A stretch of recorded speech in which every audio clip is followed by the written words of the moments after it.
Have you ever spent your whole life raising a child, only to realize one day with just a single sentence that a mother's love isn't always enough to keep her own child's heart?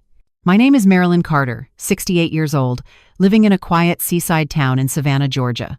One morning, I was bagging a few apples at the local supermarket, the same place my late husband Thomas and I used to visit every weekend for 40 years, when my phone rang. The caller ID showed one name, Melissa, my only daughter. I smiled, but that smile didn't last long. Her voice sounded so unfamiliar that I had to glance at the screen just to make sure I wasn't mistaken. Mom, we're moving to Seattle tomorrow. Jason and I have a new project to start. It's a huge opportunity. Oh, and don't freak out, okay? I sold the mountain cabin. And Dad's van, too. We needed the money. There is not lated. I froze, standing there between crowded aisles. No one around knew that my heart had just fallen to the floor. The mountain cabin, where our family spent 18 Christmases together. The place Thomas and I built with our own hands, plank by plank, planting white chrysanthemums by the porch each spring. And the old van, the one Thomas drove every weekend along the coast, still carrying the faint scent of leather, and a few strands of his silver hair on the seat.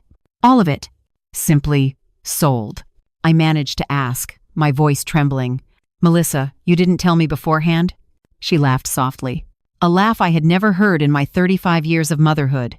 "Mom, why hold on to old stuff? We're thinking big now. You'll figure things out. Gotta go. Bye." No apology. No thank you. No hesitation. Just one word, bye. And the line went dead. I stood there, under bright supermarket lights, amid voices and footsteps, in a world that looked perfectly normal, while something inside me broke.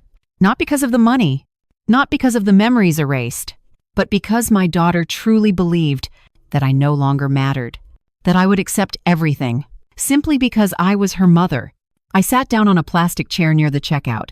People passed by, unaware that a mother had just lost her child, in the most painful way imaginable, by being erased from the very life she gave everything to build.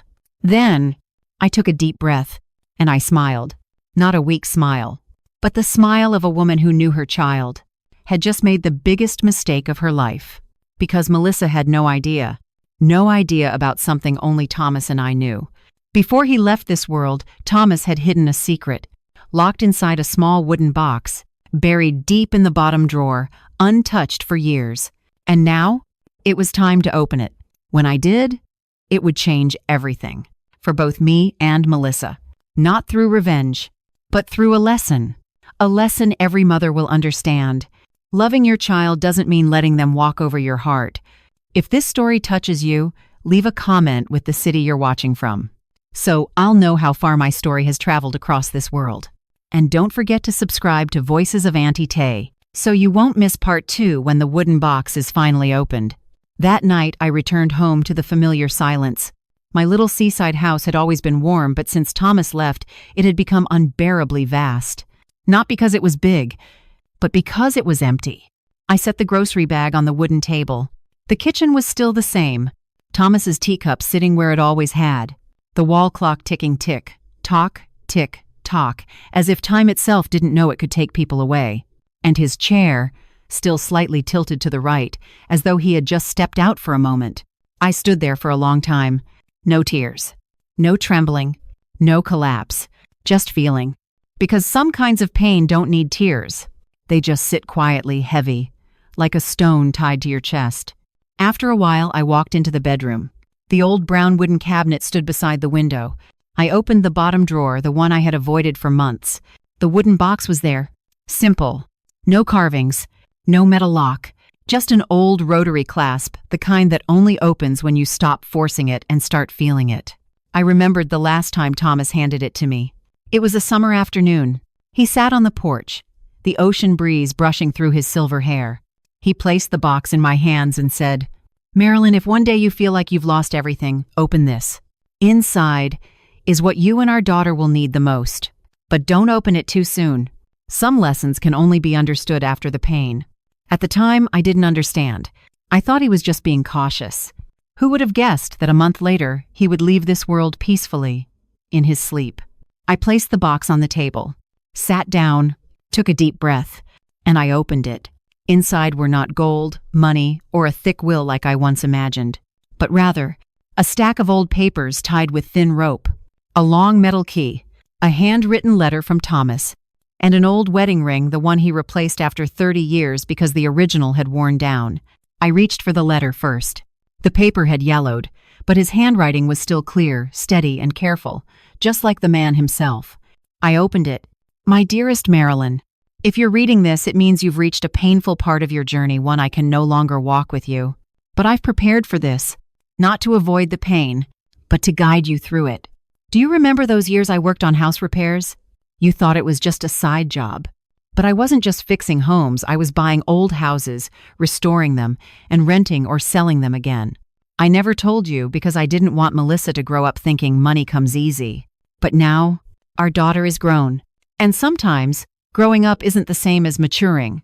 If one day she forgets what truly matters, then your strength will be what brings her heart back. The documents you're holding are ownership papers for 5 rental homes, a dock, and 35% of the shares in a timber company on the West Coast, all under the name Carter & Sons Holdings.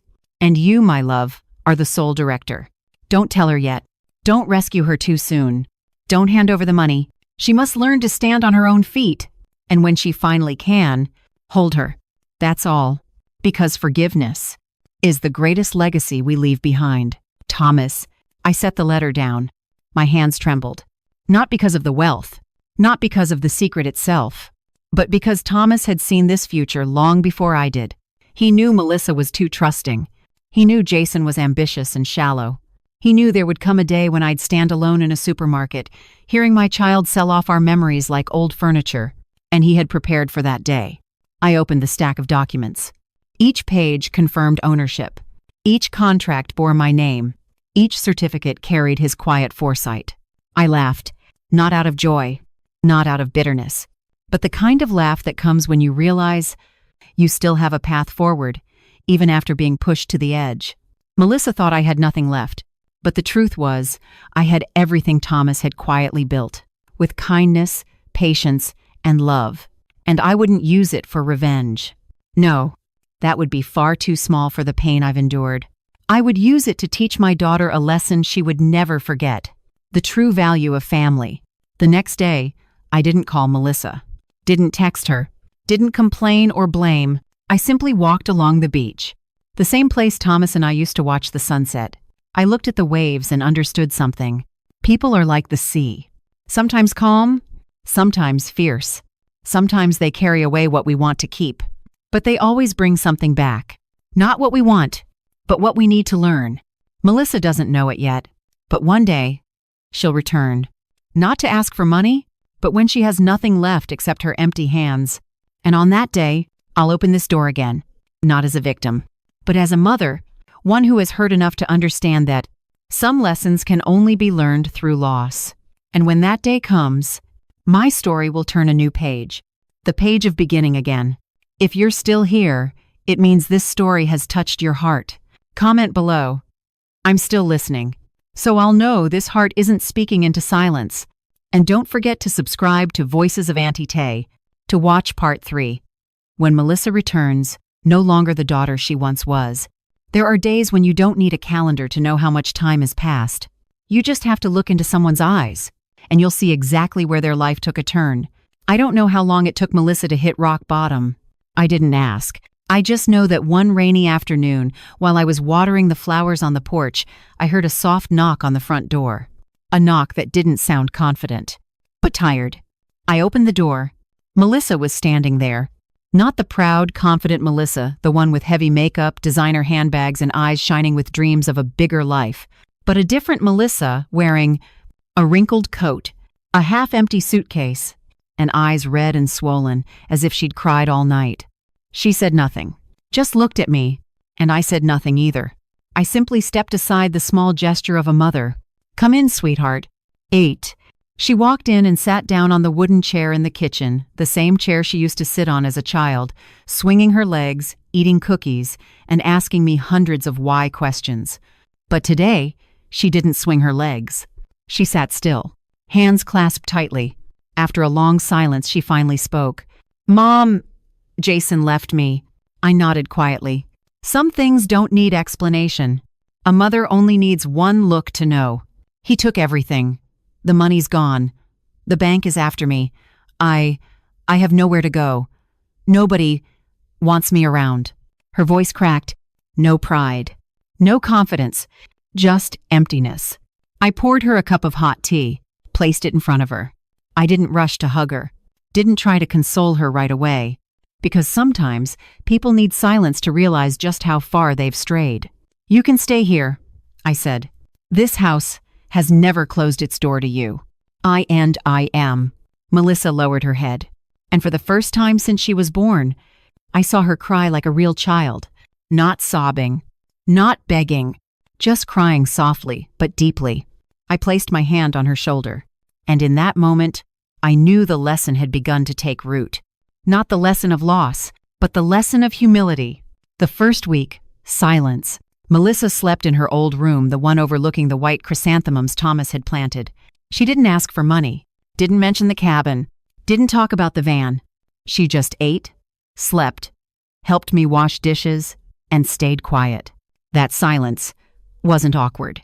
It was the silence of someone finally facing herself. I didn't bring up the past, didn't remind her of mistakes, didn't ask for reasons. Because sometimes revisiting pain only makes people build walls, not open doors. The second week. Confrontation. One morning, Melissa walked into the kitchen. Her eyes were less swollen, her hair neatly brushed, her voice steadier. Mom, I want to find a job. Not because I told her to, but because her self-respect was starting to return. I smiled. You'll need a car to get around. She went quiet. She remembered the van was gone. I locked the door, and we walked to the shopping center nearby. Melissa applied for a job at the supermarket, the same one I used to shop at every week. There was no better place for her to see the value of the things she once looked down on. The manager asked, "What did you do before this?" Melissa replied softly, "I used to be an HR manager at a small company, but I'd like to start over." He looked at her for a long moment, then nodded. Night shift, stocking shelves.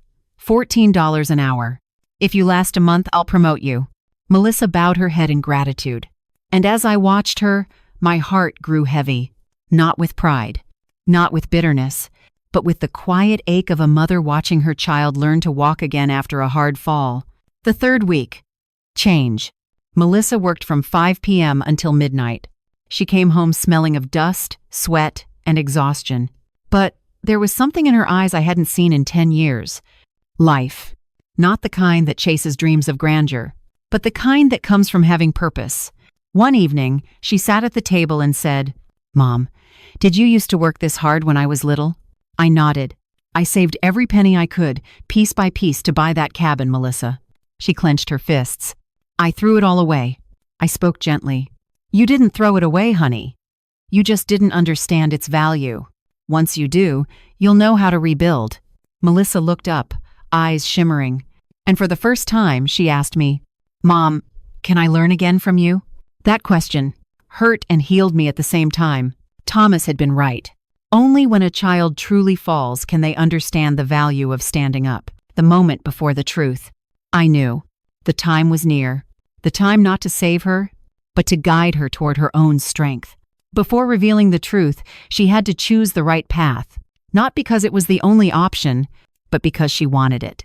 And I could see it, clear as the moon that night. Melissa had truly changed. Before we move on to part 4, where the truth about the inheritance is revealed and the story turns toward healing, I want to ask you, the one watching right now, if it were you when your child came back like this, would you open your arms right away or let them walk each step on their own like I did?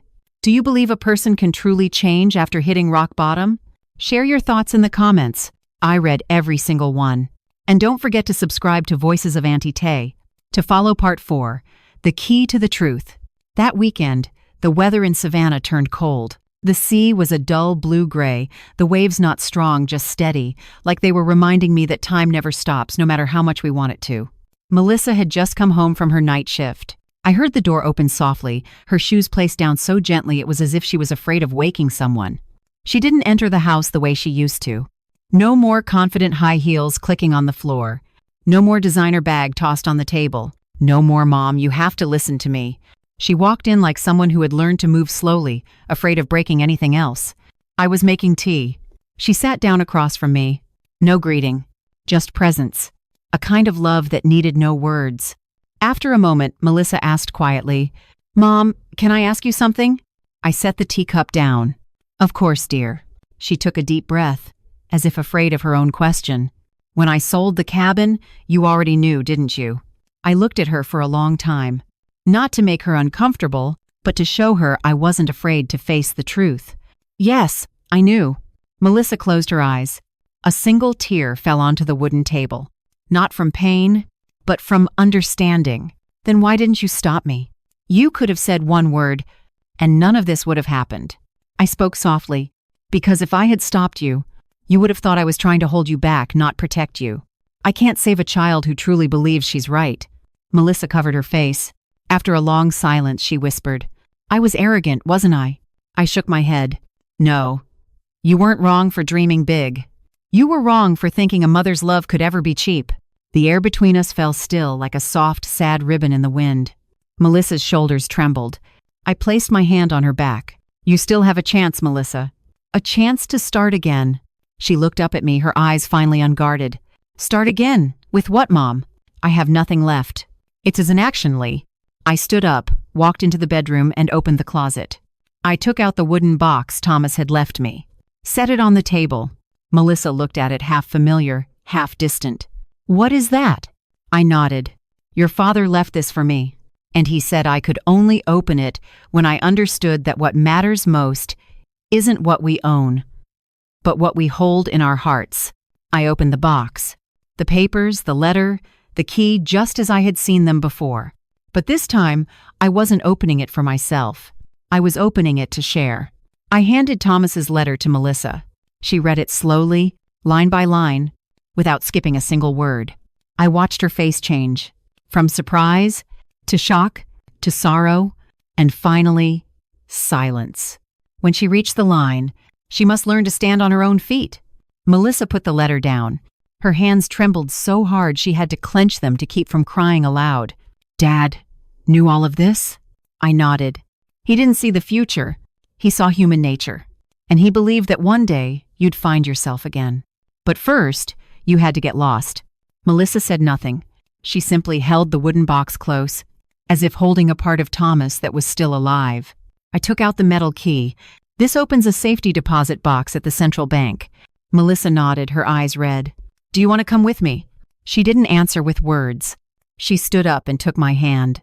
At the bank, the safety deposit room was silent, white, and cold, but not sad. The clerk checked our papers and led us to a small private room. "Box number 214. Melissa stared at the key. I placed a hand on her shoulder. "You open it." She turned the key. A small click, but to me, it sounded like the door to a new life opening. Inside were a black velvet box, a folder of ownership documents for Carter and Sons Holdings, and a photograph Thomas, Melissa, and me smiling brightly in front of the cabin. Melissa opened the velvet box first. Inside was a silver necklace with a compass pendant. Thomas always used to say, "It doesn't matter where you go, as long as you know the way home." Melissa burst into tears, not tears of despair, but tears of someone who had finally found her way back. I said gently, "Melissa, you never lost everything. You only lost what was never truly yours. What belongs to you always finds its way back." Melissa wiped her tears. "Mom, I want to do this right this time. I don't want to use this money to live the way I used to. I want to learn to build again on my own." I smiled. "Your father would be so proud." I know it was another round it did. Questions for you. 1. If your child came home like this, would you open your arms right away or let them stand up on their own first? Share your thoughts. I'm listening. Do you believe that sometimes losing everything is the only way to truly find yourself? Answer yes or no and tell me why. And the story isn't over yet. Because Melissa isn't just finding herself again. She's about to turn the place that once held so much pain into a home of healing for other women. That will be part 5. If you're still here, leave a comment. I'm here. So I'll know this journey isn't just between a mother and her daughter, On the drive back from the bank, Melissa sat in the passenger seat, holding the silver compass pendant tightly in her hands as if letting go might make it disappear. The afternoon sun cast a soft golden glow through the car window, warming her face. Her eyes no longer carried the weariness of someone running from pain, but the calm of someone finally walking back toward herself. After a while, Melissa whispered, "Mom, I want to go to the cabin." I turned to her. No need to ask why. I simply nodded. "We'll go tomorrow." The return to the mountain. The next morning, the sky was clear and blue. We drove for over 2 hours toward the mountains of North Georgia. The winding roads felt familiar, yet this time, every turn seemed to take us deeper into a new chapter of our lives. The cabin appeared through the pine trees, the same old wooden roof, the same wide porch where Thomas used to sit reading the paper, the same row of white orchids Melissa and I planted when she was 12. Everything looked almost untouched, as if time itself had been waiting for us to come back. Melissa stood still. She didn't rush forward. She didn't touch anything. She just looked as though watching a part of her childhood from afar. "I sold it, like it was just an old coat," she said, her voice trembling. I placed a hand on her shoulder. "But you came back, and that's what matters most." We opened the door. Light poured in, illuminating a thin layer of dust over the tables and shelves. Melissa walked through each room, touching the desk where Thomas used to carve picture frames, the coat hook he'd installed by the door, the window where she once stood watching snow at age 7. The memories no longer hurt. They had become a warm current flowing through our hearts. Melissa turned to me, her eyes brighter than I had seen since everything fell apart. "Mom, I want to do something with this place. Not to hold on to the past, but to give it to others."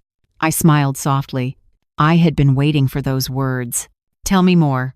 She took a deep breath, like she was about to say the most important thing of her life. "I want to turn the cabin into a temporary home for women like me. Women who've been left behind. Women who've been hurt. Women who are trying to find their way home." I looked at her, not with the eyes of a mother judging her daughter's dream, but with the eyes of someone witnessing a rebirth. "If that's what you believe in, I'll stand beside you." Melissa broke down crying, but this time, her tears were gentle, like wind brushing over calm water.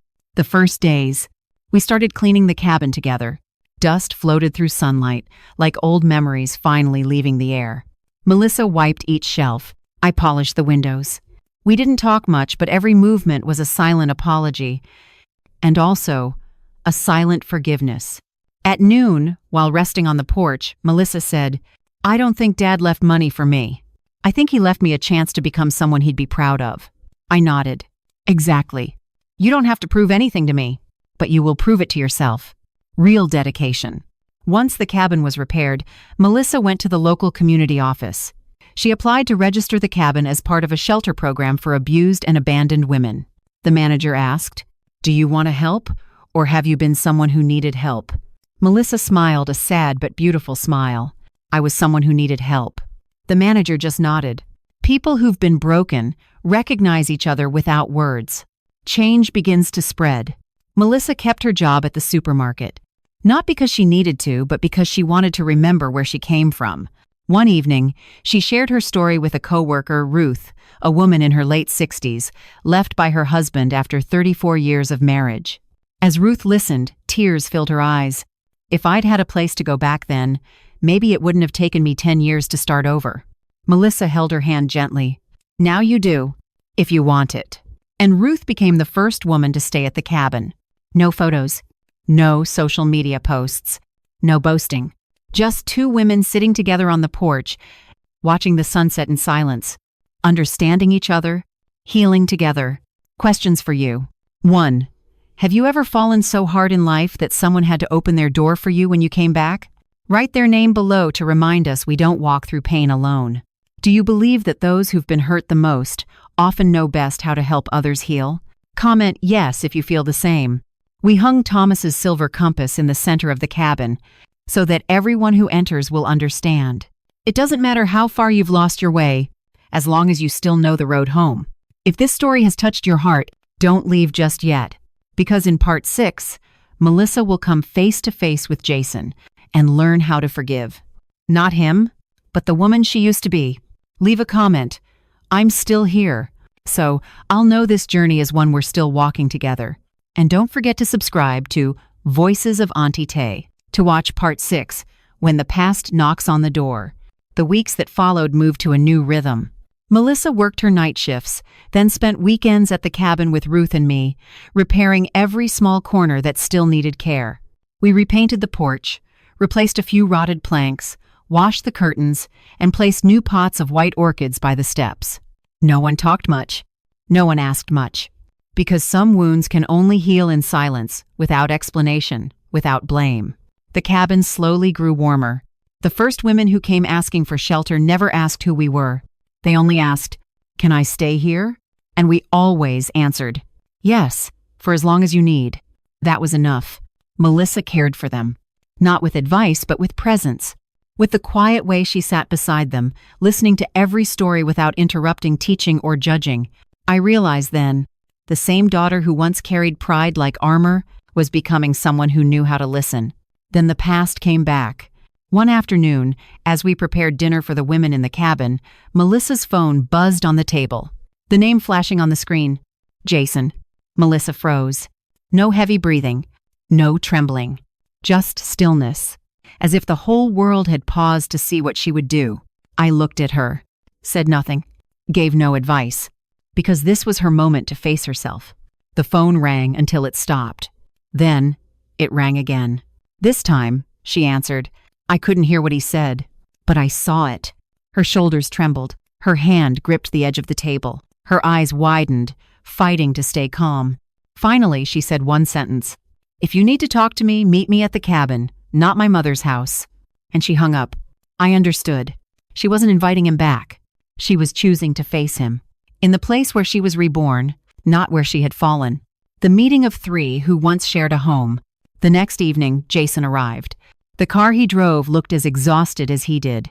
His shirt wrinkled, eyes sunken, the once proud face now worn and hollow. He stood at the porch, the same place where Melissa once left everything behind for him. Melissa didn't rush outside. She stood in the kitchen, taking slow, steady breaths. I looked at her. "You don't have to prove anything," I said. She nodded. "I know. Today, I'm only here to say goodbye." She stepped onto the porch. Not too close. Not too far. Just enough distance to see him clearly without touching. Jason spoke first. "Melissa, I was wrong. I've lost everything. I need you." Melissa looked at him not with hatred, not with regret, but with the calm eyes of someone who had already walked far beyond her past. "No, Jason. You didn't lose everything. You lost what you never learned to value." He frowned, not understanding. She continued. "It wasn't the money. It wasn't the cabin. It wasn't the van. You lost the chance to know how to love someone other than yourself." Jason tried to step closer, but Melissa raised her hand to stop him. "Stop. Don't ask me to come back. I walked through the deepest parts of myself to stand here again. I won't return to the place where I lost who I was."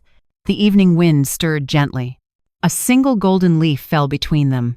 Jason opened his mouth to speak, but Melissa had already turned away. Not running, not afraid, not hurried. Just calm, steady. She walked back toward me. When one door closes, another opens. When Jason left, none of us looked back. Not out of anger, not out of pride, but because that chapter was truly over. Melissa sat on the porch steps beside me. "Mom." "Yes?" "I don't hate him anymore." I smiled. "Then you're finally free." Melissa rested her head on my shoulder. For the first time in many years, we sat there, watching the sun dip behind the pine trees. I thought of Thomas, how he had planted seeds quietly, without recognition, just faith in the woman he loved. And now, those seeds had bloomed, not in wealth, not in houses, not in things you can touch, but in Melissa's heart. I understood something. Forgiveness isn't accepting what happened. It's walking out of the darkness you once lived in. Melissa didn't forgive Jason to ease his guilt. She forgave him so she could live again. In that moment, I knew my daughter had truly returned, not to me, but to herself, and there is no greater gift a mother could ever receive. If you're hearing this story, and you've ever loved someone so much that you lost yourself, I want you to know this. It's never too late to come back to who you are. Not yesterday, not 5 years ago, not 30 years ago. The road home is still there. You just have to be brave enough to walk it. If this part touched your heart, comment, "I'm coming home." Let it be your reminder that you deserve to love yourself again. And don't forget to subscribe to Voices of Auntie Tay to watch Part 7, The Final Healing, where Melissa and I open the cabin doors for other hearts to find their way home too. Part 7. The door opens for those who return. Winter came late that year. The mountain winds in Savannah weren't harsh like in other places, but just cold enough to make people slow down, sit closer, speak softer, and listen deeper. The cabin was no longer just mine and Thomas's. It had become a home for hearts finding their way back to themselves. That evening, as I was cleaning the kitchen after dinner, Melissa walked in holding a letter. The envelope was worn, creased by wind and distance. On it was written, "To Marilyn Carter."